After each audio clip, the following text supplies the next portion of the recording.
कल हम पिकनिक के सिलसिले को आगे बढ़ा रहे हैं, खासकर हरियाणा, पंजाब में। और वार्ता का सिलसिला रहेगा और कोई 20 मिनट तक आप वार्तालाप रखेंगे। उसके बाद किसान बंधु आपसे प्रश्न भी करेंगे। तो स्वागत है आदरणीय मास्टर साहब। धन्यवाद दिनेश जी, शुक्रिया आप सभी लोगों का, आपने मुझे इस लायक समझा। और नमस्कार सभी किसान भाइयों को, योगाचार्यों को। योग जो हम आपका जो मूल मंत्र है सर्वे संतु निरामय है, उसको फलीभूत करने में हम आगे जो सत्र है हमारा, उसमें मैं मेरी जो भागीदारी आप लोगों ने उपयुक्त समझी है, उसके लिए मैं दिल से आप लोगों का शुक्रगुजार करता हूँ, शुक्रिया करता हूँ। तो मैं पहले जानना चाहूंगा सर, क्या मेरी आवाज सही आ रही है सभी को? जी जी हाँ जी आवाज सर, आपकी आवाज ठीक है। जी तो जैसा कि आपने मुझे कहा है या मुझे जानना चाहता है, पिछले वर्षों में पिकनिक तकनीक का विस्तार, अनुभव और समीक्षा हो, हम आज वही करना चाहेंगे। उसके बाद में मैं सभी की जो सामूहिक हमारी समस्याएं और जो नया हम कर रहे हैं खेती में, उस पर भी बात करूंगा। तो शुरुआती दौर में मैं पिकनिक को शुरू करने से पहले, जिस दिन मेरी पहली बार आसिफ शरीफ साहब से बात हुई, वॉइस मैसेज मैंने उन्हें छोड़ा, तुरंत उन्होंने मुझे रिप्लाई दिया और उन्होंने मुझे पहली बात कही, वो मुझे हर वक्त याद रहती है। उन्होंने कहा था कि साहब, दुनिया किसान मेरे लिए किसान है और मेरी कोशिश रहती है कि मैं किसान के भले के लिए काम करूं। तो इस ग्रुप के अंदर आपको कभी भी मजहब और देश की बातें नहीं सुनाई देगी। और वास्तव में उनके साथ में रहते हुए मुझे ये महसूस हुआ, ये 4-5 सालों में उनके साथ में जुड़ा हुआ हूं, कभी भी कहीं भी मजहब और देश की बातें नहीं हुई। पिछले दिनों जब हालात खराब हुए, तब उन्होंने अपने आप कहा कि साथी थोड़ा सा माहौल खराब सा हो गया है और मैं एक बार ग्रुप से बाहर जा रहा हूँ, तो जो आपका हिंदुस्तान का ग्रुप है आप उसको चलाइएगा और मैं जो ही माहौल ठीक होता है आपसे दोबारा जुड़ूंगा, वैसे ही वॉइस मैसेज के माध्यम से और आपसे व्हाट्सएप पे हमेशा उपलब्ध रहूंगा। उनकी महानता है। मैं दिल से आसिफ साहब का शुक्रिया अदा करता हूं कि उन्होंने हम किसानों को एक नई तकनीक दी है। मैं आगे बढ़ते हुए उनके तकनीक के 4 मुख्य पहलू हैं, उन पे मैं बात करूंगा। पहले बात हुई है, अगर दिनेश जी उसको जरूरी ना समझे तो आगे चलूं, नहीं तो मैं इन पे थोड़ी सी बात करूं भी। 4 मुख्य पहलू उनके क्या हैं? जी जी, आप जरूर रखिएगा, क्योंकि कुछ नए किसान भी, नए लोग भी जुड़े हुए हैं। हाँ हाँ हाँ तो हाँ, बिल्कुल बिल्कुल शॉर्ट में बिल्कुल अच्छा है, शॉर्ट में जी। बिल्कुल बिल्कुल बिल्कुल जी। उनके 4 कहते हैं भी साथियों, जब भी आप पिकनिक पे या जो मेरे असूलों के मुताबिक काम करना चाहते हो, तो अब पिकनिक के 4 मुख्य सिद्धांत हैं। तो उनमें वो कहते हैं, पहला सबसे पहले तो दिनेश जी, जैसे आप पाकिस्तान की बात कर रहे थे, तो ये पिकनिक मोटे तौर पे जो समतल जमीन है उस पे कामयाब ज्यादा है। कामयाब तो सभी है, परंतु समतल समतल जो जमीन है उस पे ज्यादा कामयाब है। उसका पहला जो असूल है वो है लेजर लेवलिंग। जमीन को आप लोग लेजर लेवलर से जमीन को बिल्कुल समतल कीजिएगा। जमीन आपकी बेशक कितने ही एकड़ हो, 2 एकड़ हो, 4 एकड़ हो, 20 एकड़ हो, 30 एकड़ हो, वो सारी एक लेवल पे होनी चाहिए। उसके बाद में दूसरा, जब हमने जमीन को लेजर लेवल कर लिया, उसके बाद में आता है कि hard pan breaking. Hard pan breaking थोड़ा सा मैं बताता हूँ, हार्ड पेन क्या चीज है। किसान इसको समझ नहीं पाता या जो नया से जुड़ता है उसके लिए नई चीजें होती हैं ये। हमने जमीन के ऊपर बार बार भारी साधन चला करके जमीन को जुताई से हमने जमीन के लगभग 10-12 इंच से लेकर के 20-25 इंच तक के बीच में एक हमने हार्ड लेयर बना दी है, तस्री नुमा प्लेट की तरह से बिल्कुल हार्ड है। और आप किसान साथी अगर करना भी चाहें ट्राई कर सकते हैं। जहां तक हमारा ट्रैक्टर की हैरो या कल्टीवेटर से हम जुताई करते हैं, उसके बाद में वो कितना लगता है, लगभग 4 से 6 इंच 10 इंच लगता होगा, उससे नीचे नहीं जा पाता। आप उस मिट्टी को कस्सी से हटाइएगा, उसके बाद में आप कस्सी चला के देखिएगा, आपको कस्सी नीचे जाएगी नहीं। तस्तरी की तरह से, पत्थर की तरह से जमीन नीचे हार्ड हो चुकी है। तो उसका दूसरा जो काम है, उस हमें उस हार्ड पेन को तोड़ना है, उसको बोलते हैं हार्ड पेन ब्रेकिंग। तो हम उसको तोड़े तब आप महसूस करेगा तस्तरी की तरह से, बिस्किट की तरह से मोटे मोटे टुकड़े जो हैं आपको टूटे हुए नजर आएंगे। तो उसके लिए एक औजार है सब सोइलर। वो एक फाड़े का हल होता है, ट्रैक्टर के बीच में चलता है वो, और दोबारा ट्रैक्टर जो घुमा के लेके आते हैं तब पहिए के ऊपर पहिया आता है और उसको हम बर्फीनुमा यानी कि पूर्व से पश्चिम और उत्तर से दक्षिण चलाएं तो बर्फी टाइप खेत में टुकड़े कट जाएंगे। और उसके बाद में जब आप ये काम, मैं किसानों को राय देना चाहूंगा कि आपकी कोशिश हो कि बरसात से पहले ये काम करें, क्योंकि जब बरसात आएगी जबरदस्त भगवान बारिश करेगा, पानी बरसाएगा, तो हमने जब हार्ड पैन ब्रेकिंग किया है तब जमीन का मुंह खुल चुका है और जमीन बहुत ही ज्यादा मात्रा में पानी पिएगी। आप देखेंगे भंवरी की तरह से, जब हम बड़ी नदी में देखते हैं या जैसे पानी निकलता है वहां से भंवर चक्कर बन जाता है, उस तरह से भंवरी बन करके जमीन पानी पिएगी। और उस दौरान आप देखेंगे कि जमीन जब पानी पी रही है तब इतने सालों से जो हमने जमीन के अंदर केमिकल डाला है, पेस्टिसाइड डाला है, वीडीसाइड डाला है, हर्बिसाइड डाला है, वो सारा का सारा जहर जमीन को पानी वॉश आउट कर देगा और जमीन हमारी साफ सुथरी हो जाएगी। अर्थात हमने जो जहर प्रयोग किया है उससे जमीन को धो देगी, उसको हम बोलते हैं वॉश आउट। हमने लेवल कर लिया, जमीन को, जहर को धो दिया, हार्ड पैन ब्रेक कर लिया। उसके बाद में अगला काम हमारा आता है बेड मेकिंग। 42 इंच का ट्रैक्टर से हम बेड बनाए, बराबर में 2 खालियां बनेंगी, हमारा पानी उसमें चलेगा। बेशक आपका खेत 1 एकड़ लंबा हो, 2 एकड़ लंबा हो, 3 एकड़ लंबा हो, नालियों में पानी छोड़िएगा।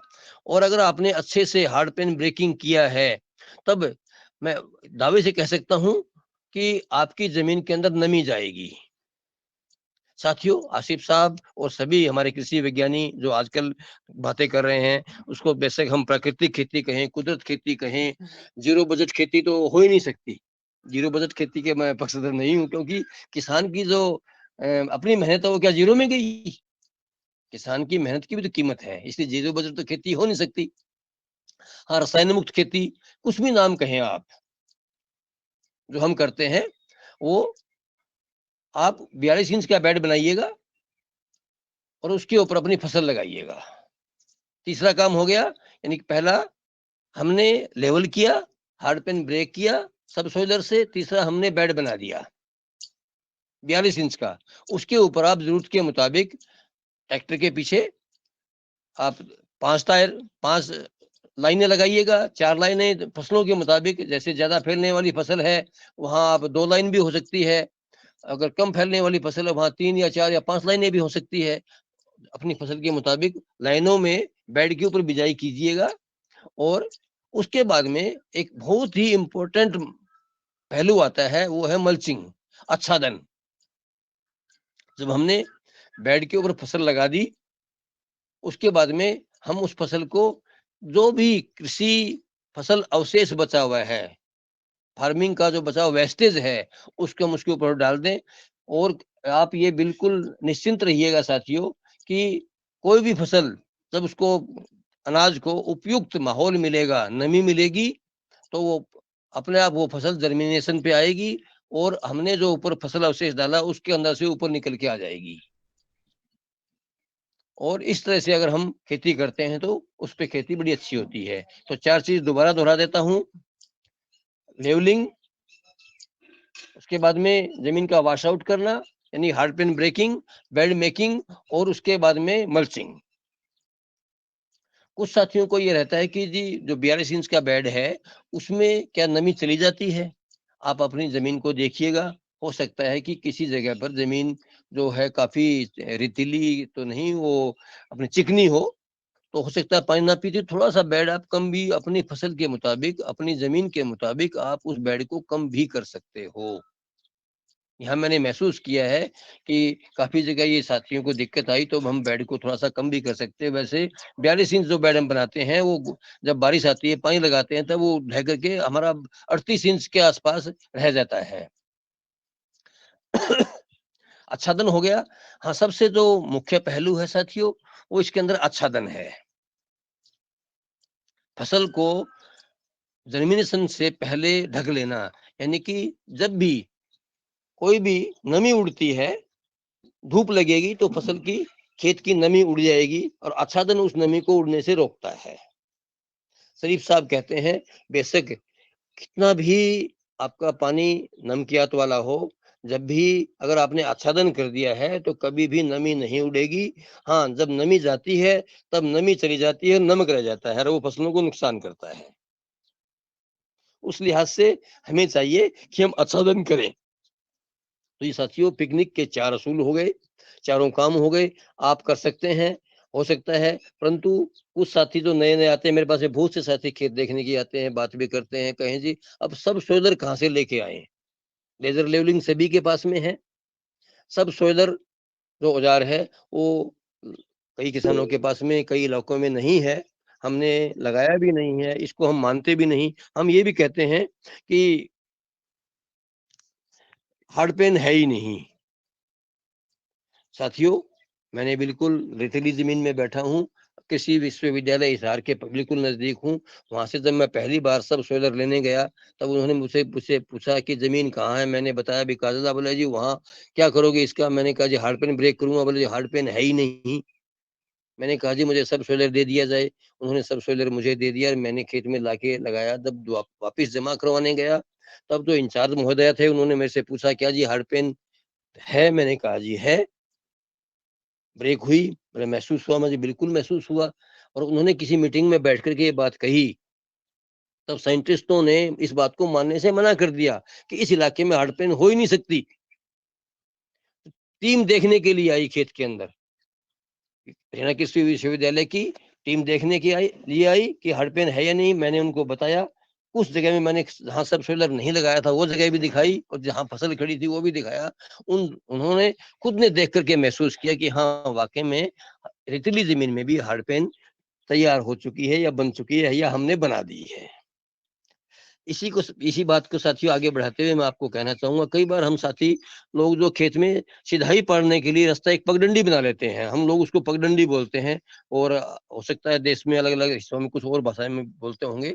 शॉर्टकट रास्ता, उसपे हम सीधा जाने के लिए आते-जाते रहते हैं। जब अगली फसल की बिजाई करते हैं तब आपको महसूस होगा कि वहाँ फसल जर्मिनेशन में अपना आप बता देगी यहाँ से पगडंडी बनी हुई थी।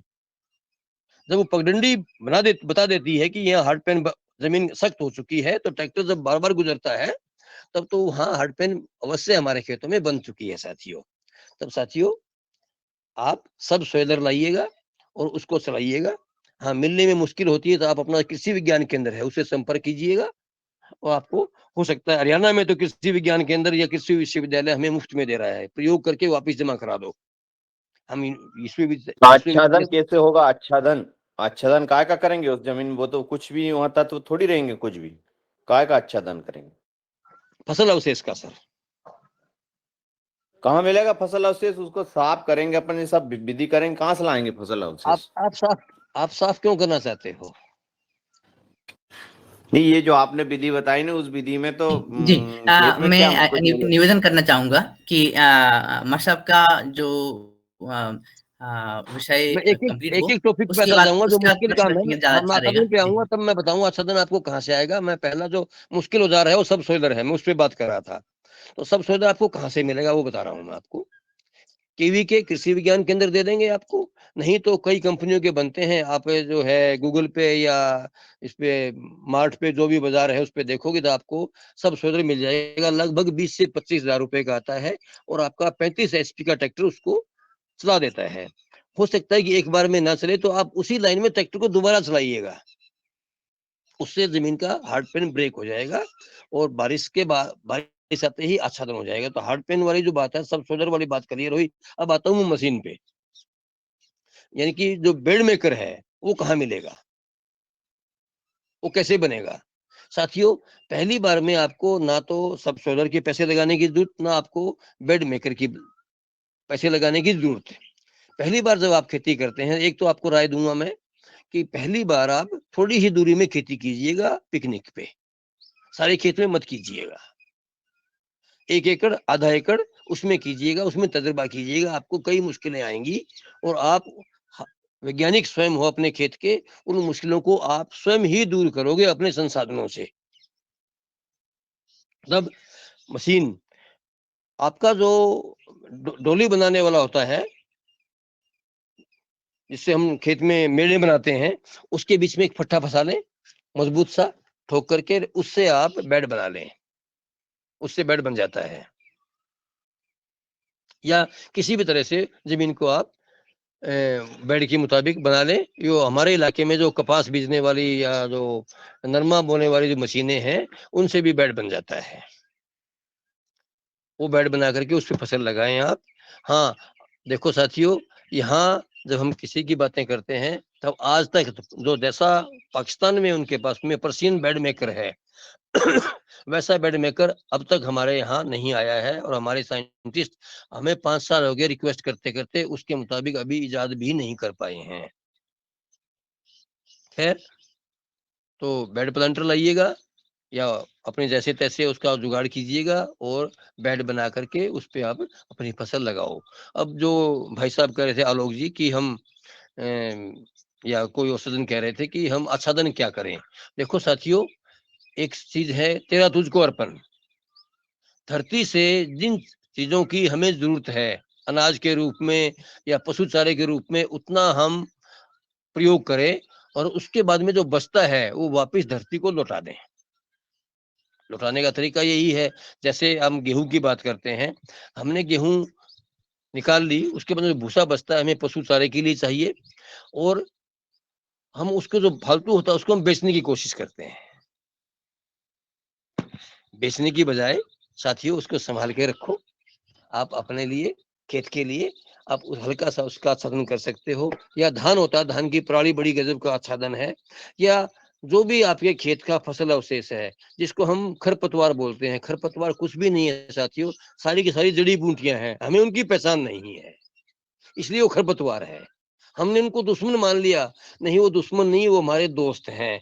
अगर हमें उनकी पहचान हो तो ये दिक्कत नहीं आती। किसी भी खरपतवार को नाम ले लें आप, बेशक आपका बाथू है, बेशक आपकी ये कंटाई है, कंटिली है, मकोई है, कुंदरा है, चौलाई है, हर चीजें जो है अपने आप में एक दवा है। हाँ, ये हमारी बात है कि हम उनको पहचान नहीं पाते। एमपी वाले साथी अच्छी से जानते होंगे, निम्स मंडी में सब कुछ बिकता है, वहाँ औषधीय पौधों की बाजार है और वहां बिकता है। तो साथियों, जो भी हमारा फसल अवशेष है, हमारे खेत में जो कुछ भी उगता है जिसको हम कबाड़ कहते हैं, दूब है, कोई भी घास है, उसको जलाइएगा नहीं साथियों। धरती हमारी माँ है, माँ को आग ना लगाएं। जिस फसल अवशेष को हमने कचरा मान लिया, कबाड़ मान लिया, उसको हम जला देते हैं, नहीं, उसको आप उखाड़िएगा, उखाड़ करके वहीं डाल दीजिएगा, वो अवशेष आच्छादन का काम करेगा।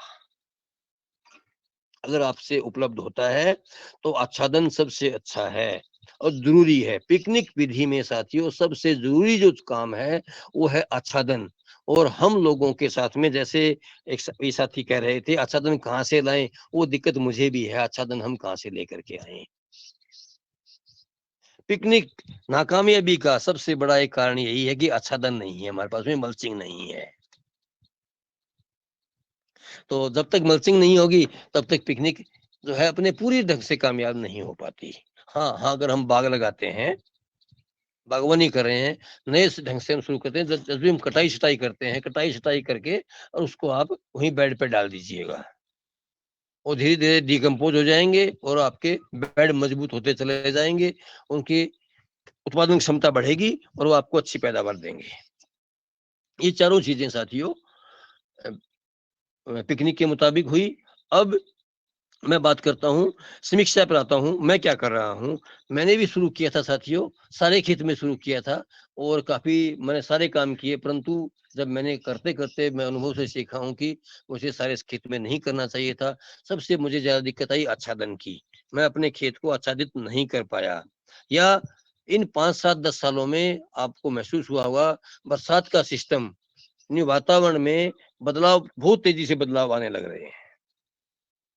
हमारे हरियाणा में, मेरे इलाके में या तो बारिश आती नहीं, आती है तो बहुत लगातार 3 4 दिन लगातार ज्यादा बारिश आती है, सारा का सारा आच्छादन बह जाता है। हम पहली बार में ही बड़ी मुश्किल से जुगाड़ करते हैं, जैसे तैसे कहीं ला करके आच्छादित जमीन को ढकते हैं, परंतु जब बारिश में बह जाता है उसको दोबारा लेके आना और डालना बड़ा मुश्किल हो जाता है। तुरंत उसी वक्त साथ के साथ मौका मिलते ही, जिसको हम खरपतवार बोलते हैं या जो जड़ी बूटियां वो बहुत तेजी से पनपती हैं, बरसात के सीजन में फैलती हैं और सारे खेत को ढक लेती हैं और किसान के लिए मुश्किल हो जाती है। तो पिकनिक में सबसे जो मुश्किल काम है वो आच्छादन वाला ही है और उसी की वजह से पिकनिक अपनी कामयाबी की तरफ नहीं बढ़ रही। हमारे यहाँ ये दिक्कतें आने लग रही हैं, मुझे भी महसूस होती है और आपको भी महसूस होगी। इसलिए मैं साथियों आपसे कह रहा हूँ कि पिकनिक कम इलाके में अपनाइएगा, थोड़े दूर में अपनाइएगा और कम इलाके से आप काम कीजिएगा। ये चीजें मैंने पिकनिक की बात की थी। अब पिकनिक से जुड़ा हुआ कोई बात सवाल करना चाहते हैं साथी कर सकते हैं, मैं बता सकता हूँ। जी। हाँ, ये महत्वपूर्ण प्रश्न रहा आदरणीय अशोक पटेल जी का। और आदरणीय रमेश चंद्र मेहरा सर, आपका प्रश्न। जी जी ओम, सदन को नमन। आज की योग कक्षा बहुत अच्छी रही और चर्चा भी बहुत अच्छी चल रही है। सर, मैं रमेश मेहरा नर्मदापुरम मध्य प्रदेश से बोल रहा हूँ और मेरे जिले में 3 फसल मुख्यतः लगाई जाती है, गेहूं, धान और मूंग।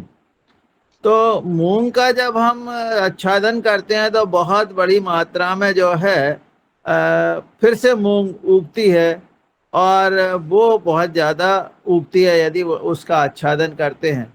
पराली और जो जो गेहूं के जो डंठल होते हैं उनको तो हमारे यहाँ पूरा जला दिया जाता है, उसका कोई आच्छादन करते नहीं है। ऐसा यहाँ पर हो रहा।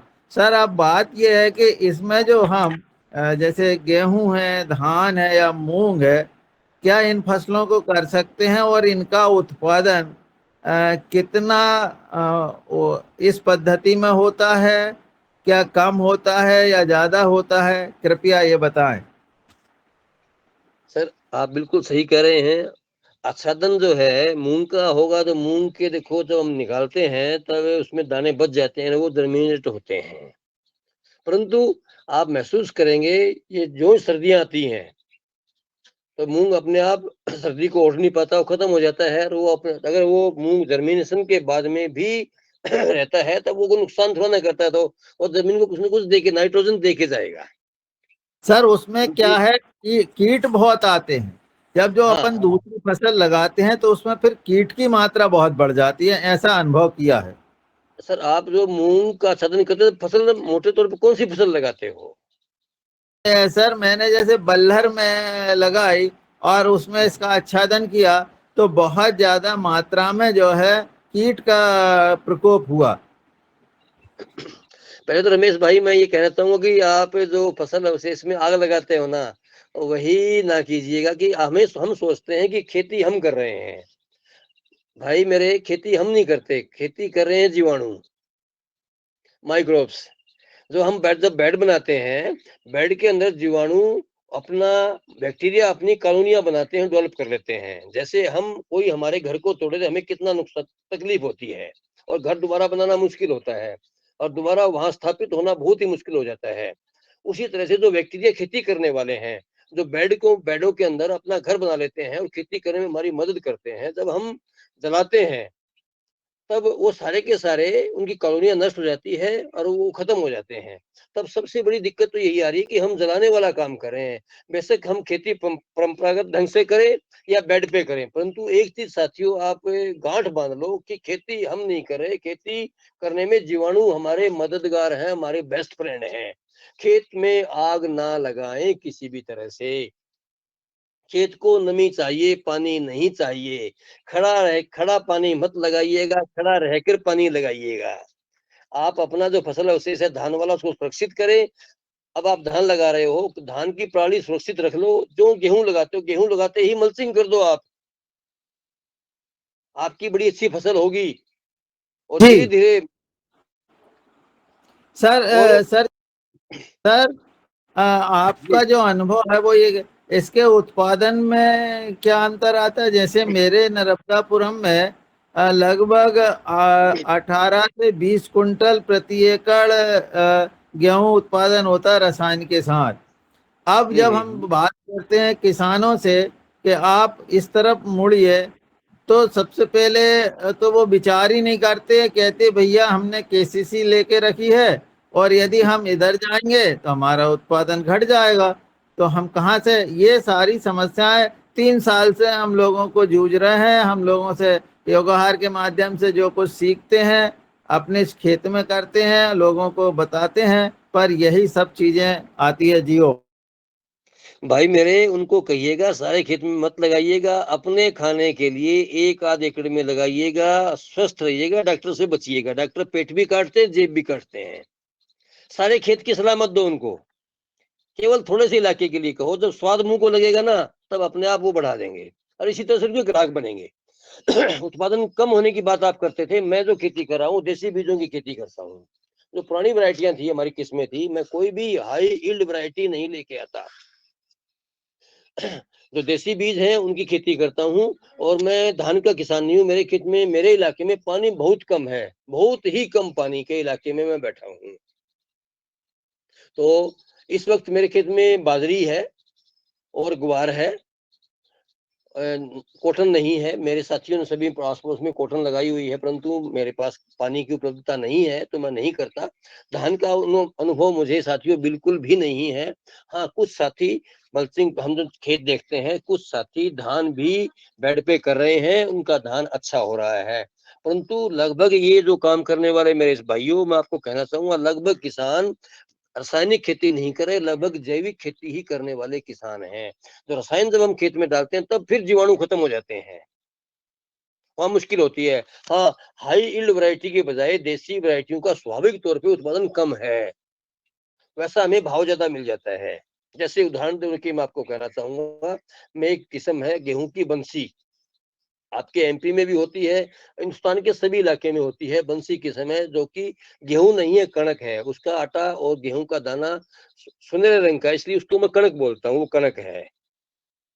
उसकी पैदावार मेरे खेत में लगभग 10 क्विंटल के आसपास हो जाती है, और मैं मेरे भाव पे, मेरी मर्जी पे 7,500 से 8,000 रुपए क्विंटल बेचता हूँ।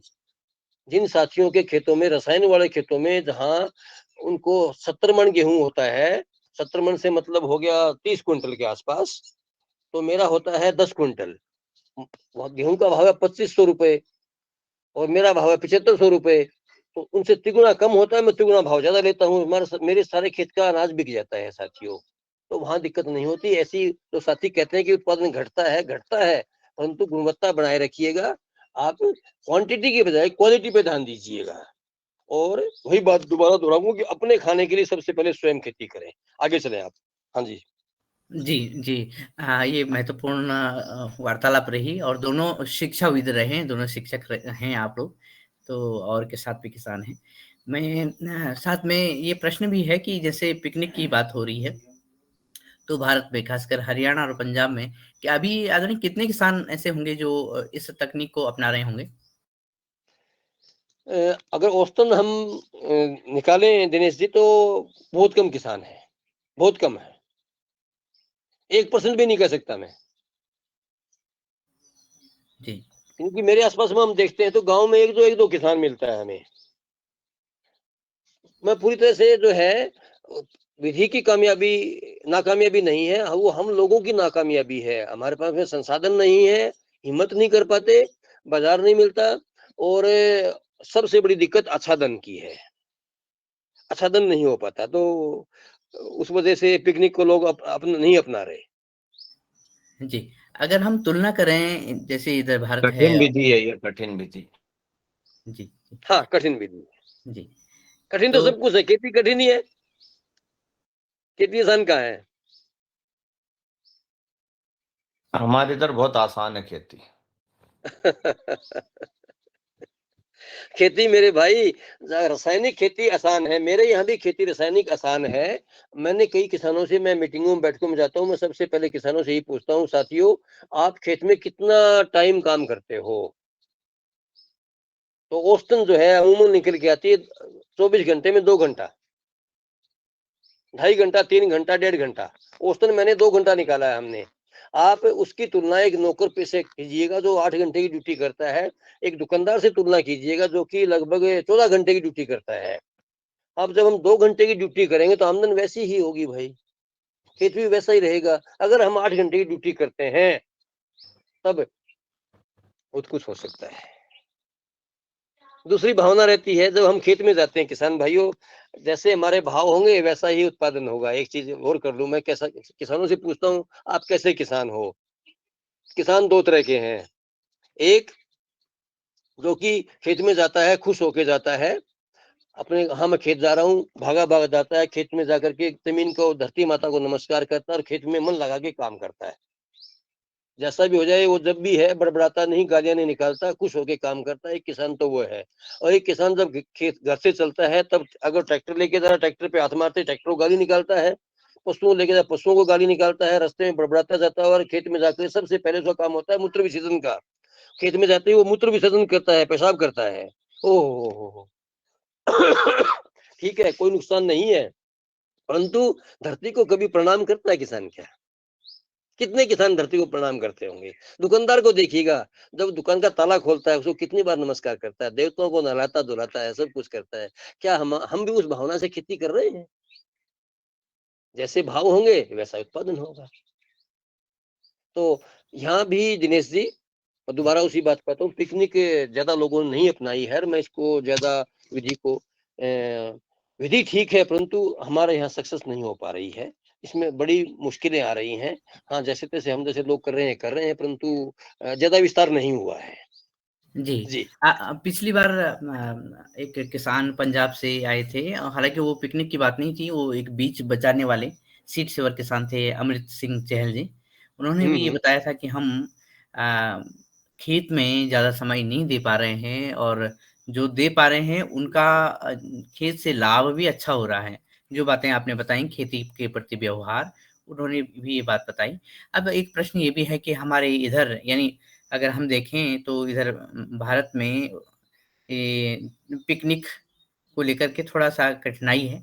उधर अगर आप क्योंकि आप के कई साथी हैं, आप कई ग्रुप से जुड़े हैं, आसिफ साहब से आप बात करते हैं, तो उधर पाकिस्तान में क्या माजरा है इस तकनीक को लेकर के? वहाँ जहाँ जमीनें समतल हैं, वहाँ काफी कामयाब है। वो कहते हैं भी यहाँ कामयाबी है, परंतु देखो जी, कहने से कुछ नहीं, जब तक हम जाके नहीं देखें तब तक हम कुछ नहीं कह सकते। मैंने कई बार उनसे कहा है जी, साथियों, जब भी आप वीडियो डालते हो पिकनिक की, तो आप नए खेत की डालते हो। जिस खेत में लगातार बगैर कल्टीवेशन के आप बेड को बगैर डिस्टर्ब किए जब खेती कर रहे हो, तो वो वीडियो डालिएगा, हमें लगातार डालिएगा। तब ऐसी वीडियो हमें उपलब्ध नहीं होती। वहां भी बेड को डिस्टर्ब किया जा रहा है, कल्टीवेशन बार बार होता है, मेरे अंदाजे के मुताबिक। मैं ये अनुमान कर रहा हूँ मैं। जी, आदरणीय पटेल साहब। सर मेरा प्रश्न ये है कि ये बेड जो आपने बना दी, ये सब कुछ अपन ने कर दिया, ये एक ही बार करना है कि इसको हर साल करना है? वो आ गया क्वेश्चन, अभी आपने क्वेश्चन में क्वेश्चन आया। मैं सोच रहा था हर साल करना, आप मेरे को ऐसा लगा कि इसको एक ही बार बनाना। क्या है, इसको जरा क्लेरिफिकेशन कर दो। देखो, पिकनिक विधि के मुताबिक तो सर एक ही बार बनाना है। हमें जो माइक्रोब्स हैं, उनकी कॉलोनियां डेवलप होंगी, उनको डिस्टर्ब नहीं करना है। जो जड़ें हैं, पानी को बड़ी तेजी से सोखने का काम करती हैं, नमी को सोखने का काम करती हैं, यानी कि नमी को बनाए रखती हैं जड़ें। जो पहली फसल है उसकी, तब उसको कल्टीवेशन की जरूरत नहीं होती। और मैं मेरे खेत में, जहाँ मैं पिकनिक पे काम कर रहा हूँ, वहाँ मैं करता भी नहीं। बिल्कुल मामूली सा कल्टीवेटर, रोटावेटर चलाता हूँ, उसके ऊपर केवल फसल जो है कट जाती है और वो बिछ जाती है, ऐसा काम होता है। पिकनिक विधि के मुताबिक आपको दोबारा बेड बनाने की जरूरत नहीं है, उसको केवल रीशेप देने की जरूरत है। जी आलोक जी। मतलब उसको एक बार उसको बखरना पड़ेगा बेड को? नहीं, बेड दोबारा को बिखेरने की बखरना जरूरत नहीं पड़ेगा, नहीं जैसा नहीं जैसा नहीं जैसा नहीं मान लो नहीं आपकी नहीं पिकनिक नहीं विधि के आलोक अनुसार जी। मैंने उसमें हल्दी लगा दी, तो हाँ हल्दी हाँ जमीन के अंदर होती है, तो वो तो पूरी मट्टी निकलेगी। हाँ हाँ अब तुअर तुअर लगा दी, तो तुअर के अंदर तो वो धंसे होते हैं, बड़े बड़े धंसे, खोबड़े जिसको कहते हैं। हाँ हाँ। वो कैसे निकलेंगे? और फिर दूसरी फसल कैसे लगाएंगे? तो उसको पकड़ना तो पड़ेगा मेरे हिसाब से तो। नहीं, यहाँ जो है, हमने साथियों ने जो बेड प्लांटर हमारा है, जिसको हम, उसके पीछे हमने तोये लगा रखे हैं, तवियां हैं, फाले नहीं है, तवियां हैं। और वो जमीन को चीरते हुए बिजाई कर देता है। और जो फाले, जिसको आप बड़े बड़े फाने बोलते हैं, वो धीरे धीरे अपना आप डिकम्पोज हो जाते हैं। या बिल्कुल हल्का सा रोटावेटर हम चलाते हैं, तब वो कट के वहीं बिछ जाते हैं। ऐसा होता है। बड़ी जी आलोक खतरनाक विधि है साहब, ये बड़ी खतरनाक विधि है।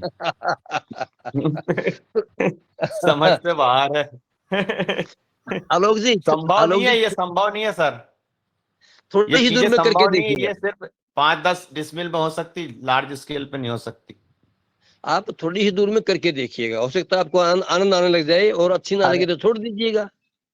अरे आनंद कहाँ से आएगा, आदमी परेशान हो जाए उसमें काहे का आनंद आनंद तो जिसमें परेशान नहीं हो, फटाफट काम हो, उसमें आनंद आता है। अब फिर जिंदगी तो खत्म आलोक हो जी, जाए आनंद लेने में, आनंद दूसरे भी आनंद फिर लेना तो है जिंदगी। फिर तो आलोक जी रसायन डालो और मौज करो। हाँ वो हमने खाने के लिए तो हमने जो है उसमें करते हैं 5-6 एकड़ में रसायन मुक्त, बाकी लार्ज स्केल पे नहीं हो सकती ये लार्ज स्केल। जी, जी। न- ये सामान्य बात है कि अधिकतर लड़ाई भी यही है कि रसायनों का प्रयोग इतना है कि पूछिए मत, और हाँ, उसके रिज़ल्ट भी वही हैं। ये खेती की कठिनाइयों के साथ और बढ़ते मौसम के प्रकोप के साथ भी एक कारण बनता है। और इसी सिलसिले में अगर कुछ अन्य प्रश्न हैं, आदरणीय बनी सिंह आर्य जी का प्रश्न है, आप भी मध्य प्रदेश से हैं। जी। सदन को कोटि कोटि नमन। पहले तो हमारे मुख्य वक्ता जी, उनका नंबर है चैट बॉक्स में डाल दिया जाए तो वार्तालाप होती रहेगी। आदरणीय, जी। आप जो जैसे पिकनिक की बात कर रहे हैं, पिकनिक खेती में तो जैसे आप खेत की मिट्टी की जुताई ना करते हुए सीधी सीधी फसल बो दिया जाए, वो भी एक पिकनिक में आता है। और आच्छादन बेड के ऊपर होता है और आच्छादन समतल जमीन पर भी होता है। आच्छादन की सामग्री वो बड़े बड़े डंठल ना रहते हुए कोई ऐसा उपाय है कि जैसे उसका 3 इंच 4 इंच के टुकड़े अगर कर दिया जाए तो वो आच्छादन करने में भी सुविधा रहेगी, और किसान को भी आच्छादन करने की सामग्री स्टोर करने या आदान प्रदान करने में सुविधा रहेगी। ऐसा कर सकते हैं क्या आप? देखो आर्य जी, ये तो संसाधन तो आपको उपलब्ध अपने तैयार करने हैं ना। आपको किस चीज का साधन करना है वो तो आप ही देखेंगे। उसके मुताबिक कटर आते हैं, कटर जो है काट देंगे उसको। किसी भी तरह का आप आच्छादन किसी भी चीज का कर सकते हो, कोई भी फसल अवशेष, छोटा हो बड़ा हो कैसा भी हो, आप उसको डाल सकते हो, कोई दिक्कत नहीं आज है। के आज के वर्तमान में जो किसान खेती कर रहा है, वो अनाज निकालने के बाद वो भूसा तो, मान लो एमपी का किसान तो भूसा राजस्थान भेज देता है, और रासायनिक खाद लाता है वो गुजरात से। और जबकि नियम है कि जो फसल हमने खेत में बोई है उसको गौ माता के खाने के लायक अगर वो अवशेष है तो उसको गौ माता को खिलाएं, और उसका गोबर हम उसी खेत में उपयोग करें। वो एक आच्छादन विधि हो गई या पोषक तत्वों की विधि हो गई। और अगर गौ माता को खाने लायक नहीं तो हम रोटावेटर चला के उस वेस्ट कचरे को उसी में सम्मिलित कर दिया जाए तो वो हमारी पिकनिक खेती हो गई। अभी अशोक पटेल जो कह रहे थे कि ये बहुत कठिन विधि कहाँ है आदरणीय, जो अवशेष है उसको मिट्टी में मिलाना है, कैसे भी करके मिला दो। बनी सिंह जी, बात करने में हमें जो है कह दिया उन्होंने, जैसे आलोक भाई ने कह दिया कि मुश्किल है, उन्होंने फैसला कर लिया बैठे बैठे। काम जब खेत में जाके करेंगे, एक बार थोड़ी सी दूर में करके तो देखिएगा, मुश्किल क्या नहीं है। डॉक्टर को, अगर हमें बीमार हो जाते हैं, डॉक्टर को हम दिखाने जाते हैं, तब वहां बैठा रहना भी मुश्किल है क्या? मुश्किल नहीं है। पर्ची कटवा ली, जेब कट गई, 500 रुपए की पर्ची कट गई, 2-3 घंटे बाद नंबर आएगा, फिर उसने तमाम टेस्ट लिख दिए, सारा दिन गया। क्या वो मुश्किल काम नहीं है? जिंदगी मुश्किल है भाई, आसान कहाँ है? अरे ये मुश्किल है तो वो भी मुश्किल है भाई। आदरणीय, मैं पिछले 8 वर्षों से प्राकृतिक खेती कर रहा हूँ, तो मैं खेत की जुताई नहीं करता हूँ, ना उसका कोई अवशेष हटाता हूँ। बहुत अच्छा कर रहे हो फसल बनी सिंह जी, बोते बहुत अच्छा कर रहे हो। अरे जी बहुत फसल अच्छा, बोते बताइए, आपको बहुत अच्छा कर रहे हो आप। फसल बोते समय बस उसकी जुताई करता हूँ, तुरंत फसल बो देता हूँ। अरे जी, आपको जी फसल बेचने में कोई तकलीफ तो नहीं होती होगी? आपका अनाज बिकता तो होगा, तकलीफ हो रही ना, अच्छे अभी भाव में अनाज बिकता रखे होगा। मेरे पास। नहीं, हाँ जी। तकलीफ हो रही ना, अभी मार्केट नहीं मिल रहा ना जैविक का। आप क्या उत्पादन, किस चीज का, कौन सी फसलें हैं, वो भी मिल जाएगा, कोई मेरे दिक्कत पास नहीं है। गेहूं है, मसूर है, चने हैं, जैसे सोयाबीन है, ऑरेंज है। वाह जी मैं तो वाह। सदन में कई बार ये रखा विषय कि अगर कंपनी आती है जैविक अनाज खरीदने, या कोई भी बंदा आता है, और उसकी इच्छा अनुसार भी हम खेती कर सकते हैं। उनकी फसल क्या लगवाना है उसके आधार से भी अपन खेती की डिमांड दे सकते हैं उनको। अरे जी, आप जैसे अपने आप, आपको मेरा नंबर चैट बॉक्स में दिनेश जी दे देंगे। और जी, उसके बाद में वैसे नंबर मैं बोल देता हूँ साथियों, सभी भी आप लिख सकते हो। 98 123 एक मिनट 23 रुको, 76। फिर से बोलना जाए। 98 123 23,414 98,123,23,414 ये क्या हिंदी में शुभ होगा। नाम है? जी, नाम? सुरदीप चैट सिंह। बॉक्स में डाल दिया गया है, मैसेज में डाल दिया सुरदीप गया है, सिंह। तो देख लीजिए। जी। तो मैं आदरणीय कहूंगा आदरणीय सभी प्राकृतिक, हाँ जी। हाँ, आज के हमारे मुख्य अतिथि जी वक्ता से मेरा सवाल है कि आदरणीय जो जैसे प्राकृतिक खेती करने लगा हूँ जब से, उनका मैं आपको लाभ भी बता दूं, मेरा अनुभव जब तक रहा, पिछले 3 वर्ष पिछले हमारे क्षेत्र में इतनी बरसात हुई थी कि लोगों की सोयाबीन की फसल पूरी तरह से बर्बाद हो गई थी। जहाँ 10 किलो पर एकड़ भी फसल प्राप्त नहीं हुई, वहाँ मेरे सोयाबीन प्राप्त हो गए थे 2 कुंटल प्रति बीघा, यानी कि 4 कुंटल एकड़। हम्म। और पिछले वर्ष के हिसाब बताऊं मैं सोयाबीन का, तो लोगों को 3 कुंटल 2.5 कुंटल सोयाबीन हुए, वो सारा रासायनिक का खर्चा करके। और मेरे 3 कुंटल हुए बिना कोई खर्च किया, ना कोई रासायनिक का स्प्रे, ना कीटनाशक का, कुछ भी नहीं लगाया, मैंने कुछ भी नहीं लगाया। ऐसे गेहूं में 10 कुंटल प्रति बीघे के हिसाब से या 9 कुंटल बीघे के हिसाब से गेहूं का रिजल्ट आया।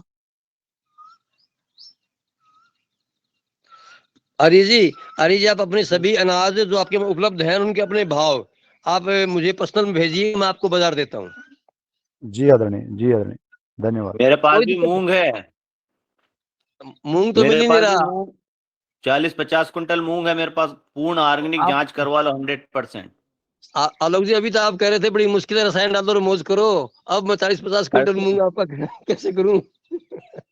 फिर तो भी अरे तो फिर भी मैं दादा आपको जब तो फिर भी मैं आपको मैं दूंगा अगर आप करते हो तो। अरे मेरे पास तो 400-500 एकड़ जमीन है, 5-6 एकड़ में इसलिए खाने के लिए कर रहा हूं मैं, बस कोई मात्र। दिक्कत।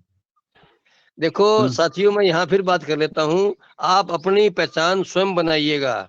देखो आलोक जी, आपके घर में जो आपके रिश्तेदार आते हैं वो आपकी रोटियां जब साथ में हम बैठ के खाना खाते हैं तब उनको आपका खाना, आपके घर के आपके रसोई खाना अच्छा लगता ही नहीं लगता?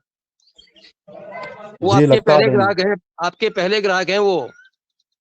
जी आदरणीय, मेरे यहाँ पे कोई मेहमान आता हो, जैसे रोटी लेता मुंह में, वो बता देता कि ये कहाँ कौन सी फसल है, कहाँ की वैरायटी का गेहूं है, किस पद्धति से बोया है, तो हम बोलते हैं उसको केमिकल फ्री है। तो फिर वो ग्राहक नहीं होते आर्य जी आपके क्या वो? हमारे यहाँ तो लोगों ने 50-50 एकड़ में जैविक खेती करके छोड़ दी, मोड़ दी, वापस रसायन पे आगे बर्बाद हो गए बेचारे। चलो क्योंकि जी, उनकी मार्केट नहीं प्रॉब्लम। मिलता ना, दिक्कत मार्केट नहीं मिलता। कब तक वो घूमेगा लेके? एक 2 एकड़ जमीन हो के उसका यही काम है, बाकी दूसरे काम भी है, वो कब तक ले लेकर घूमेगा ऐसे?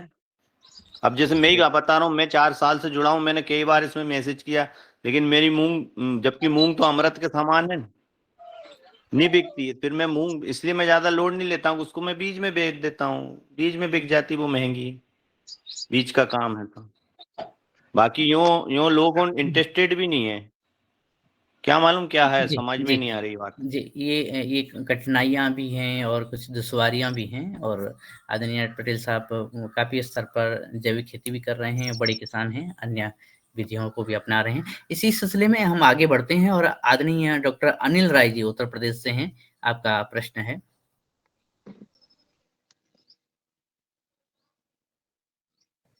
जी ओम, मैं ट्रेन में हूँ लेकिन मेरे आप लोगों की वार्ता सुन रहा था। मुझे एक चीज ये लगी कि मैं पूछूं सर से कि ये एसआरटी जो चंद्रशेखर जी की एसआरटी है और ये पिकनिक में, इसमें क्या अंतर है और ये इसमें कौन सा बेहतर है? जी ओम। नमस्कार जी, मुझे एसआरटी का पता नहीं है सर, और विधियां सारी की सारी कहीं जाकर के वही बात है, रास्ते सभी अलग अलग हैं परंतु जाके मिलते एक जगह ही हैं। कोशिश सभी की यही है कि हम बिना रसायन का और अच्छा अनाज खाएं। किसी भी विधि से करो, पालेकर जी की विधियां हैं, ताराचंद बेलती जी की भी बताते हैं, और भी बहुत सी हैं। सभी विधियां, कोई दिक्कत नहीं है, जिसको जो अच्छा लगे वो करो। हाँ, मैं इस पे कर रहा था तो मैंने इसकी बात कर ली, बाकी विधियां सभी की सभी अच्छी हैं। जो आसान लगती है, सहज भाव से होती है, वो करनी चाहिए हमें। हाँ, रसायन मुक्त खेती करने की कोशिश कीजिएगा, कोशिश ये है। जी जी, चंद्रशेखर जी बताते हैं कि उसमें केवल बेड ही बनाना है एक बार, और उसके बाद उस पर केवल मल्चर चढ़ा के और बीज की बुआई बीडर से कर देनी है, और उसके बाद कुछ नहीं करना है, और तो वो भी बहुत पिकनिक भी यही कह रहा है सर, पिकनिक भी यही कह रहा है। हाँ, इसका मतलब यही है कि एक सेम ही हुई हाँ, खेती, और दोनों इसका दोनों यंत्र सेम है, भी अगर यही बात है, दोनों दोनों सेम है, दोनों सेम है, दोनों अभी सेम है जी। अभी 2 तारीख को मैं गया था हैदराबाद, जहाँ की इसकी मशीनें बन रही हैं, तो हम उसको हेलो। देखने के लिए गए थे और हमने देखा कि वहाँ बहुत लार्ज लेवल पर बहुत अच्छा मशीनें बन रही हैं, जिसका उपयोग हम लोग कर सकते हैं। जी हो। जी, आपने आपने सर जो देखा है ना, वो हमसे शेयर कीजिएगा, हो सकता है हमारे काम की चीजें वहां बन रही हो हैदराबाद जाके। कोई बात नहीं, जैसे हो आपके पास में अगर फोटोज वीडियोज हो तो डालिएगा आप, और हो सकता है भी सभी किसानों के फायदे की चीजें हो कहीं ना कहीं। नहीं, यहाँ से वो जी सर। फायदे की चीज तो है, उसमें वो क्या करता है, अब खेत की कटाई के लिए वो हार्वेस्टर भी बना रहे हैं, बहुत छोटा सा 3 फीट के एरिया में चल के, और उसको काट दे, और उसका अभी उस पर चल रहा है ये आरंभी। तो हमको बहुत अच्छा लगा। तो उसमें 2 तरह के यंत्र बना रहे हैं, एक तो सीधे क्या कहते हैं साल्टी वाला, और एक जो है थोड़ा 6 इंच उसको कोड़ देता है, उसके 3 इंच, और उसके बाद उस पर आप प्लांटर चला के फसल बो सकते हैं। जी हो। वाह वाह, ये बहुत अच्छी चीज मिली आपसे। बिल्कुल, मैं आप इसके नंबर लूंगा, दिनेश जी नंबर भेजना। सभी साथियों की वजह से जो आज शामिल है उनके सभी के नंबर मुझे देना। बाकी बहुत जी। अच्छी बात बताई आपने, फायदे की चीजें हैं। हाँ जी सर। जी सर, निश्चित ही जब किसान एक दूसरे से अपनी बातें शेयर करेगा तो कुछ नई चीज़ निकल के ज़रूर सामने आएगी। और ये जो अलग-अलग तकनीक है, जैसे आपने कहा भी है कि रास्ता अलग-अलग है लेकिन मंजिल वही है, जो तो सभी आगे बढ़ रहे हैं उसी दिशा में। और आदरणीय रमेशन मेहरा जी, आपका पुनः सवाल है कोई? जी होम, जो अभी चर्चा हो रही थी एसआरटी की, तो एसआरटी के जो है वो सर अपने योगहार में आए भी थे, और मैंने स्वयं ने जाकर के उनका प्लाट देखा है। पर एसआरटी में जो है कीटनाशक का उपयोग, मतलब वो बीडीसाइड का उपयोग भी करते हैं और रसायन का उपयोग भी करते हैं। मात्रा कम है परंतु वो इसका उपयोग करते हैं, ऐसा उन्होंने हमें बताया है। और मिट्टी उनकी निश्चित रूप से भुरभुरी हो गई है, अच्छी हो गई है, परंतु उनके जो धान भी वो बहुत अच्छे, क्योंकि उस क्षेत्र में बहुत बारिश होती है, धान अच्छी लेते हैं, बगीचा उनका बहुत सुंदर है, बाकी सब चीज अच्छी है। पर यही एक बात है कि वो मतलब ये बीडी साइड का उपयोग करते हैं। जी हो। जी, धन्यवाद आदरणीय।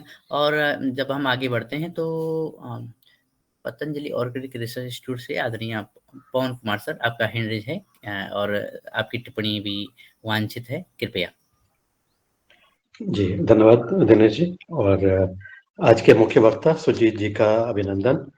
आप पुनः इस मंच पर आए हैं लगभग 2 वर्ष के बाद। मेरा प्रश्न ये है कि आपने जैसे बताया कि बहुत सारे लोग आपकी जानकारी में इसका उपयोग नहीं कर पा रहे हैं, लेकिन फिर भी आपकी नज़र में कितने लोग होंगे पंजाब, हरियाणा में जिनको आप जानते हैं या जिनके बारे में आपने सुना है? उनकी संख्या कितनी होगी? 50, 100, 1000 ऐसे कितने लोग होंगे जो इस उपयोग को आंशिक रूप से या पूर्ण रूप से अपनी खेती में उपयोग कर रहे हैं? ये 250 से 500 आदमी होंगे सर। पंजाब, हरियाणा में मिला हाँ, करके। पंजाब हरियाणा में, पंजाब हरियाणा राजस्थान जो लगता है इन जगहों पे। और ये जो है पूर्ण रूप से कर रहे होंगे या आंशिक रूप से कि उन्होंने छोटे से एरिया में किया हो, या ऐसा होंगे कि वो पूर्ण रूप से कर रहे होंगे, जो मिक्स होगा नहीं, ऐसा? आंशिक आंशिक कर रहे हैं। पूर्ण रूप वाले तो लगभग हम गिन सकते हैं तो 100-150 आदमी बेशक हो सकते हैं। 100-150 आदमी हो गए इसमें। हाँ, हो सकते हैं, इतने मिल जाएंगे। और इसमें जो है मुझे लगता है कि जो गेहूं, धान, जो ऐसी फसलें हैं, इसमें तो शायद करना मुश्किल हो सकता है, लेकिन सब्जियों के लिए ये तकनीक ज़्यादा क्या कारगर होगी, ऐसा मेरा प्रश्न है। सब्जियों के लिए तो जी बड़ी गजब की है। धान का मुझे अनुभव नहीं है, गेहूं में भी कारगर है। जी। गेहूं तो में, बाजरे में, हाँ, बशर्ते कि मल्चिंग हो जाए तो। जी, सब्जी तो तो, इसका मतलब सब्जी के लिए तो रामबाण है ये, सब्जी के लिए रामबाण है ये। हाँ, हाँ। मुझे भी ये लगता है क्योंकि ये जो तकनीक है काफ़ी इंटेंसिव है और इसमें देख-रेख की ज़रूरत है, जिस प्रकार से सब्जियों में हमें ज़्यादा ध्यान देने की ज़रूरत है। तो मेरा केवल रिक्वेस्ट ये रहेगा हमारे हमारे अपने किसान साथी जो योगार से जुड़े हैं, कि सब्जियों के लिए चाहे वो घर के लिए सब्जी उगा रहे हैं तो इस तकनीक का अगर उपयोग करते हैं तो शायद इसका अच्छा प्रभाव देखने को मिले और उसमें बिल्कुल भी केमिकल डालने की ज़रूरत नहीं पड़े। और इस तरह के जो किसान हैं उनको उनके साथ भी इसके बारे में अगर चर्चा की जाए, तो शायद इसका विस्तारीकरण इस तरह से ज़्यादा हो सकता है। जी, मेरा तो मुझे ये चीज़ समझ में आई। जी। यानी सब्जी में कारगर है जी। मैं सब्जी मैंने लगा रखी है 4-5 तरह की। मैंने मेरी सब्जियों में कुछ भी नहीं किया सर लगाने के बाद।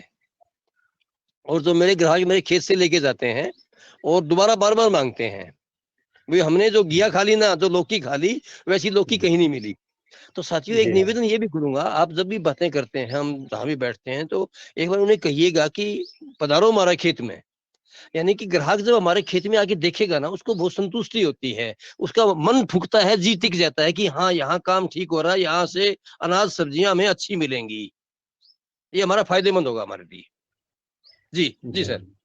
जी जी सुरजीत जी, बहुत बहुत धन्यवाद, बहुत बढ़िया आपका मार्गदर्शन। और इस प्रकार से कभी अनुभव रहा तो आने वाले समय पर अगर उपयुक्तता रही तो आप अपने खेत में भी ये सब्जी के और प्लॉट और ये सब चीजें हमें लाइव भी दिखा देंगे, तो हमारे बहुत सारे किसानों को शायद इसको एक समझ हमारी विकसित हो जाएगी।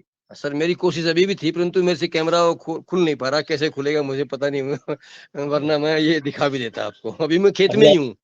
अभी खेत जी। में ही उसको आप उल्टा कर दीजिए, उल्टा कर दीजिए। अभी तो हम आपको देख पा रहे हैं, आप उल्टा करेंगे तो हम आपके खेत दिखाएंगे। अच्छा अच्छा, हाँ ये सर हाँ मैं छत पे हूँ। ये मेरे खेत में सब्जियां लगी हुई हैं, आप जो देख रहे हैं, ये सब्जियां लगी हुई हैं थोड़ी सी दूर में, ये देखिएगा आप। यहाँ मैंने कुछ नहीं किया, कुछ भी किसी तरह का कोई स्प्रे वप्रे कुछ भी नहीं कर रखा, और सब्जियां बड़ी अच्छी हो रही हैं।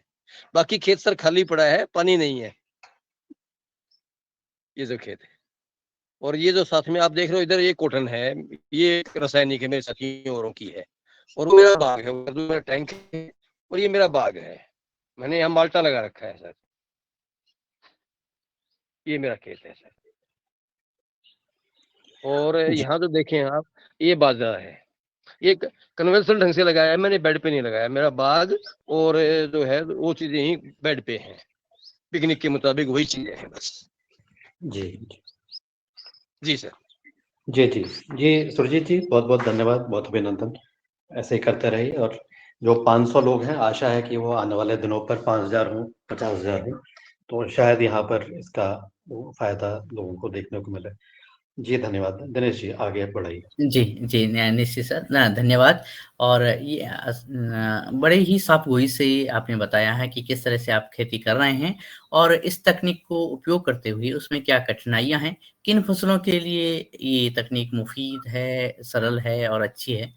तो और क्योंकि इसमें पारदर्शिता आपकी बातों में पूरी पूरी तरह से है और ये भी आपने कहा कि ग्राहकों को कहें कि आएँ हमारे खेत को देखें और उसको समझें, फिर हमारी फसलों को ले जाएँ, हम अनाज को ले जाएँ या सब्जियों को ले जाएँ, ये बहुत महत्वपूर्ण बात आपने रखी है। आदरणीय डॉक्टर किशोर दुबे सर, आपका हैंड रेज़ है, आप महाराष्ट्र से हैं। धन्यवाद दिनेश जी। चर्चा बहुत अच्छी चल रही है। 2 सुझाव है ये पूरे चर्चा को देखते हुए, कि जैसा कि चर्चा में आया है कि ये पिकनिक टेक्निक, एसआरटी टेक्निक या फिर हम अलग नामों से जिसको बायोडायनेमिक टेक्निक बोलते हैं या कर्वेचर टेक्निक बोलते हैं, अलग-अलग नाम है इसके। इसका मूल पार्ट एक ही है। मेरी गुजारिश है योगाहार मंच से, हमारे पवन सर जी भी है, कि ये अलग-अलग टेक्निक वाले हैं, तो निश्चित रूप से इनको अगर एक मंच पे लाया जाए, नहीं तो फिर क्या होता कि किसान कंफ्यूज हो जाता कि हम एसआरटी करे कि पिकनिक करे कि बायोडायनेमिक करे कि वो रेड्डी जी वाली करे। तो ऐसा करने के बजाय जैसा कि कई लोगों ने एक्सपेरिमेंट किए हैं और उनका प्रचार प्रसार किया, अनुभव किया है, ये अलग अलग टेक्निक वाले अगर इकट्ठा एक जगह पे बैठते हैं और उसकी स्टैंडर्डाइज मेथड करते हैं, जैसा कि हमारे मतलब पवन सर के माध्यम से जो ट्रेनिंग हुई थी 2-3 साल के पहले, एक मेथड स्टैंडर्डाइज की और स्टैंडर्डाइज करके देश के 50-60 हजार लोगों को ट्रेनिंग दी गई। तो इसी तरह से ये अलग-अलग तकनीक वाले जो है, इनको इकट्ठा बिठा के उसकी एक मेथोडोलॉजी स्टैंडर्डाइज की गई और उसको प्रचारित प्रसारित किया गया। तो मुझे लगता है कि किसानों को जो कन्फ्यूजन होते हैं, वो कन्फ्यूजन दूर हो जाएंगे और निश्चित रूप से एक इसके बाद क्या करना है, क्योंकि नाम ही सिर्फ अलग-अलग है। ये जो अभी आज जो सर ने बोला है कि भाई जो मेथड बोली उन्होंने कि बेड बनाने की, अब इसी को महाराष्ट्र में रिजेस एंड फरोज वाली टेक्निक बोलते हैं। जो एग्रोनॉमी वाले है वही रिजेस एंड फरोद वाली टेक्निक बोलते हैं, और रिजेस एंड फरोद वाली टेक्निक है वो ट्रैक्टर से भी की जा सकते हैं। पटेल साहब का जो सवाल था कि छोटे पैमाने में नहीं, मैंने तो 20-25 साल के पहले महाराष्ट्र में देखा है कि बड़े पैमाने में जो अपना बखर था उसके माध्यम से भी रिजेस एंड फरोद के माध्यम से बड़े बड़े बेड बनाए जा सकते हैं। मैंने खुद ने बनाए थे और उस पर गेहूं की फसल ली थी, तो वो आसानी से कर सकते हैं। लेकिन इसका एक जो कंफ्यूजिंग पार्ट है उसको स्टैंडर्डाइज करने की बहुत जरूरत है, तो किसानों का एक जो कंफ्यूजन दूर होगा, एक बात। और दूसरा कि जैसे आज के मुख्य अतिथि जी ने और पटेल साहब ने और बाकी सबने बोला है कि भाई हम ऑर्गेनिक तो बनाते हैं, दिक्कत आती है उसको बेचने की, क्योंकि व्यक्तिगत रूप में एक हाथ दूसरे 2-4 लोगों का बेचा जाना वो अलग बात है, लेकिन बड़े पैमाने में वो बेचा नहीं जाता, और बेचा नहीं जाता इसीलिए उसका प्रचार प्रसार नहीं होता।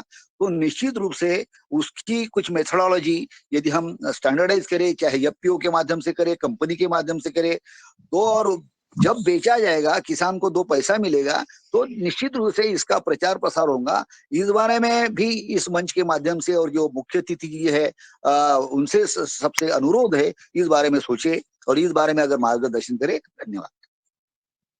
डॉक्टर साहब, मैं आपको बताना चाहूंगा, हमने हिसार में एक ग्रुप बनाया, मिले,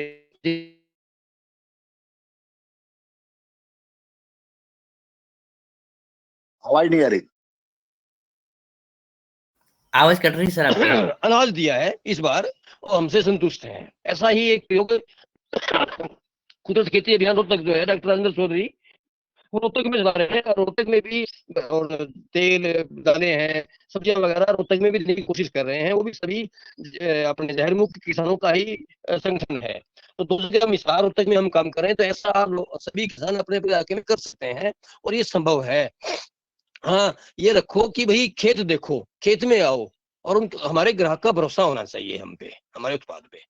ऐसा संभव हो सकता है। बिक्री की मुझे कोई दिक्कत नहीं है, मेरे पास में 25 एकड़ का खेत है, मेरे अनाज की बिक्री की मुझे कोई दिक्कत नहीं, मेरे भाव पे बेच रहा हूँ शादियों में। तो इससे देखते हैं आपको भी खत्म हो सकती है। जहां भी हम बैठे, जैसे तैसे बात घुमा के खेती पे ले आओ और जहरमुक्त खेती पे ले आओ और अच्छे अनाज पे, भोजन पे ले आओ। डॉक्टर से बचने का इलाज उपाय बताओ, तो आपका अनाज और आपके ग्राहक अपना आप जुड़ जाएंगे। हो सकता है सर ऐसा। जी सर।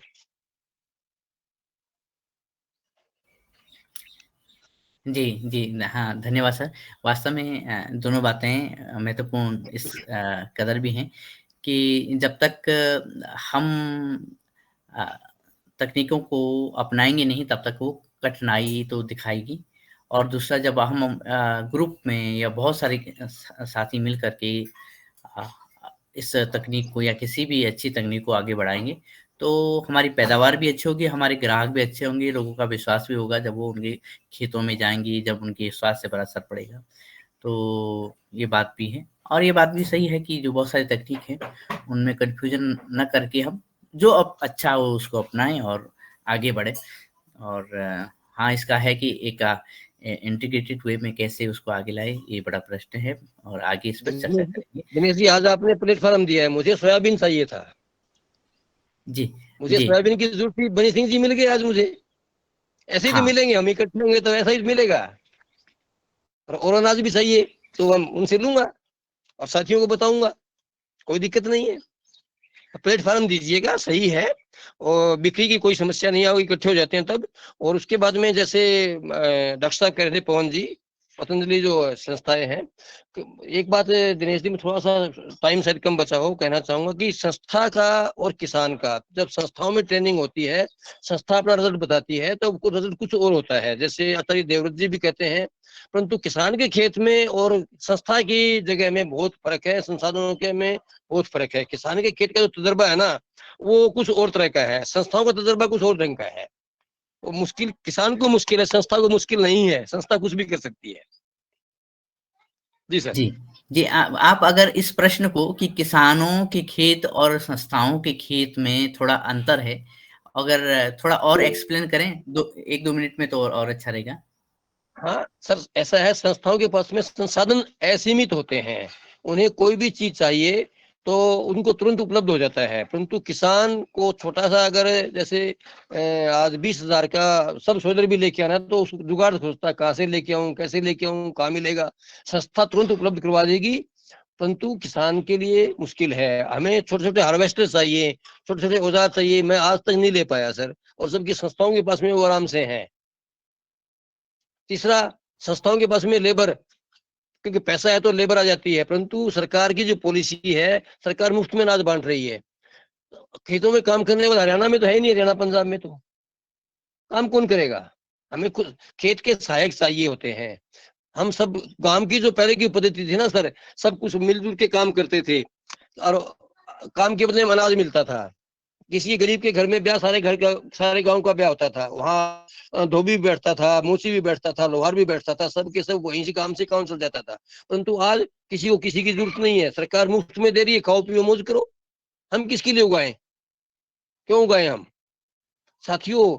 इस मंच से कह रहा हूँ, केवल पहले अपने खेत के लिए, अपने पेट के लिए, अपने खेत में अनाज पैदा करो, उसके बाद में बाहर की सोचो, और वहीं से आपको ग्राहक मिलेंगे, वहीं से हमारे रास्ते खुलेंगे। जी दिनेश जी। जी धन्यवाद। आदरणीय बनी सिंह आर्य जी का हैंड रेज है। जी आदरणीय, फसल चक्र के ऊपर भी थोड़ा सा निवेदन था। मैं तो महत्व देता हूँ फसल चक्र, जो एक बार बोली वो फसल उस खेत में 36 महीने तक ना बोएं। तो इसके ऊपर आप हाँ हाँ, क्या बिल्कुल डालेंगे? बिल्कुल सही कह रहे हो आप। अगर हम मिक्स क्रॉपिंग करें ना, मिक्स क्रॉपिंग भी बहुत अच्छा विकल्प है, परंतु उसके लिए हार्वेस्टर और निकालने में, कटाई में बड़ी दिक्कतें आती हैं। गेहूं के साथ में धनिया हो सकता है, बड़ा अच्छा धनिया होता है गेहूं के साथ में, परंतु उसको काटेगा कौन। धनिया, गेहूं के साथ में मेथी हो सकती है, चना हो सकता है, अलसी हो सकती है। मिक्स नहीं है आदरणीय। जैसे अपन ने 5 एकड़, 2 एकड़, 10 एकड़ में एक फसल लगा ली, गेहूं की फसल लगा ली, जी तो वो गेहूं की फसल आने वाले उसी दूसरे साल में ना लगाते हुए तीसरे साल में जाकर के लगाए उसको। हाँ सोयाबीन हाँ की फसल हाँ, जिस ये खेत में लगा ली, ऐसा फसल चक्र अपनाने की बोल रहा हाँ हूँ। हाँ, पलट के लगाए, ये भी अच्छा है, ये भी अच्छा है,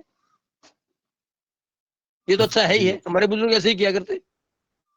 जी जी जी जी जी जी आदरणीय, तो इस तरह से आज आदरणीय मास्टर साहब की क्लास में हम रहे, आपने ये सत्र लिया और बहुत ही साफगोई से ये बात रखी कि किस तरह से पिकनिक जो तकनीक है, जिसको हमने कोई 2 साल पहले भी सुना है और इसके बारे में जाना, और अन्य सदस्यों ने भी इसको पहचाना और इसमें वार्तालाप हुई।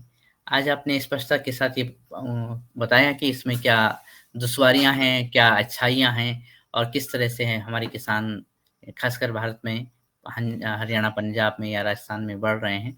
और दूसरी बातें भी हुई, बहुत सारी ऐसे विचार भी आए जिस पर आगे कार्य भी किया जा सकता है। एक बात और सुंदर रही कि हाथों-हाथ आपने अनाजों की लेन-देन जैसा एक अच्छा एक सिंबल इस माध्यम से आगे बढ़ा है और आशा है कि आने वाले समय में आगे बढ़ेंगे इस तरह से ही। अब जबकि समय समाप्त हो रहा है आज के सत्र का और हम अगले सत्र यानी कल की तरफ आगे बढ़ रहे हैं, तो मैं निवेदन करूँगा आदरणीय रंजना बहन जी से या आदरणीय मुनीलाल जी भाई साहब से, आप कृपया अपनी बात रख कर के आज के दोनों सत्रों की योग शिक्षक और मुख्य वक्ता जी का बहुत अपना तरफ से धन्यवाद करें, योगाहार की तरफ से धन्यवाद करें।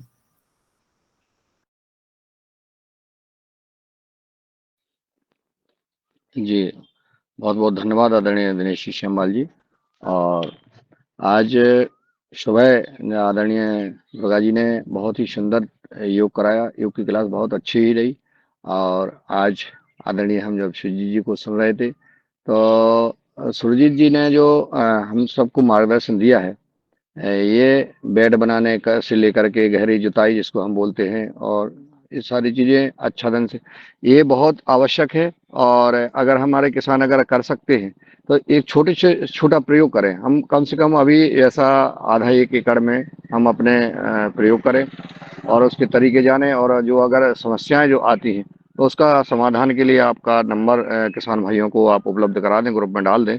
तो निश्चित हम जब उन्होंने एक बात कही है कि रासायनिक खेती हमें किसी भी स्तर पर नहीं करना चाहिए, और यही बात हम आज 5 साल होते आ रहे हैं। योगाहार कार्यक्रम लगातार जो हमारे विशेषज्ञ जो प्राकृतिक जैविक खेती के विशेषज्ञ हैं, उन्होंने लगातार चर्चा की है कि हमको किसी भी प्रकार से, किसी भी तरीके से, कोई भी पद्धति हो, लेकिन इसका उद्देश्य सिर्फ यही है कि हमको रसायन नहीं डालना है और हमें जैविक पद्धति से, प्राकृतिक परंपरागत पद्धति से खेती करना है और हमारे किसान भाई करें। एक निवेदन और है, जैसा किसान की जो उन्होंने कहा है कि संस्थान और किसान में बहुत अंतर है।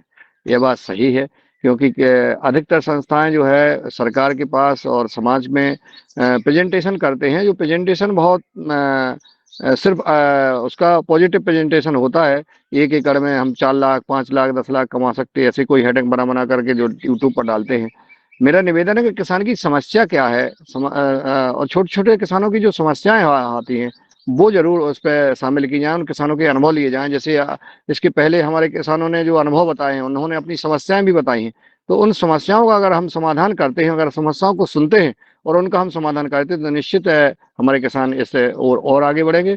मैं बहुत-बहुत शायदबाद देता हूँ, आज उन्होंने अपना अमूल्य समय दिया इस योगहार कार्यक्रम में। पूरा योगहार परिवार की ओर से, पतंजलि किसान सेवा समिति की ओर से आपका बहुत-बहुत आभार, बहुत-बहुत धन्यवाद। और उपस्थित जो हमारे सदन में सभी भाई-बहन हमेशा होते हैं, सहयोग करते हैं, सहभागिता करते हैं और आपको आमंत्रित किया।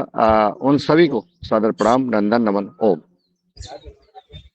शुक्रिया जी सभी का, धन्यवाद जी, दिल से धन्यवाद, मुझे मौका दिया, आप लोगों ने योग्य समझा। शुक्रिया सर जी, बहुत-बहुत धन्यवाद दार्जिलिंग, बहुत-बहुत धन्यवाद। हाँ जी, आप कुछ करें। जी ओम। जब सबको जय श्री राम। जी, जय श्री राम। ओम, जय श्री राम, जय श्री राम।